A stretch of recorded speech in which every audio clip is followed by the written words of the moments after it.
السلام علیکم ورحمۃ اللہ۔ بخاری شریف میں ہے کہ نبی پاک صلی اللہ علیہ وسلم نے ارشاد فرمایا، بنی اسرائیل میں ایک شخص نے 99 آدمیوں کو مار ڈالا تھا، پھر نادم ہو کے مسئلہ پوچھنے نکلا۔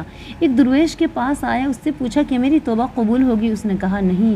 یہ سنتے ہی اس نے اسے بھی مار ڈالا اور 100 قتل پورے کر دیے۔ پھر مسئلہ پوچھتا چلا، ایک دوسرے راہب سے کہا، اس نے کہا ہاں تو فلاں بستی نصرہ میں چلا جا، اس بستی میں نیک لوگ رہتے ہیں، توبہ کا کوئی راستہ بتا دیں گے۔ وہ اس بستی کی طرف روانہ ہو گیا۔ راستے میں اس کی موت آ پہنچی، مرتے مرتے اس نے اپنا سینہ اس بستی کی طرف جھکا دیا۔ اب رحمت اور عذاب کے فرشتے اسے ساتھ لے جانے کے لیے جھگڑنے لگے۔ اللہ تعالیٰ نے نصرہ بستی جہاں وہ توبہ کے لیے جا رہا تھا اس کو حکم دیا اس شخص سے نزدیک ہو جا، اور دوسری بستی جہاں سے وہ نکلا تھا یہ حکم دیا کہ دور ہو جا، اور فرشتوں سے فرمایا ایسا کرو جہاں یہ مرا ہے وہاں سے دونوں بستیاں ناپو۔ ناپا تو دیکھا وہ نصرہ بستی سے 1 بالش نزدیک تھا، یعنی توبہ والی بستی کے زیادہ قریب تھا۔ پھر وہ بخش دیا گیا۔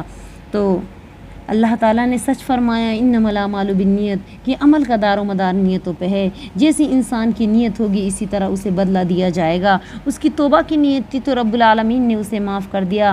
ہمیں چاہیے کہ ہم اپنی نیتوں میں خلوص پیدا کریں اور ہمیشہ اللہ پاک سے نیک موت کی دعا کریں۔ اس طرح کے اسلامک ویڈیو دیکھنے کے لیے ہمارا چینل سبسکرائب کریں۔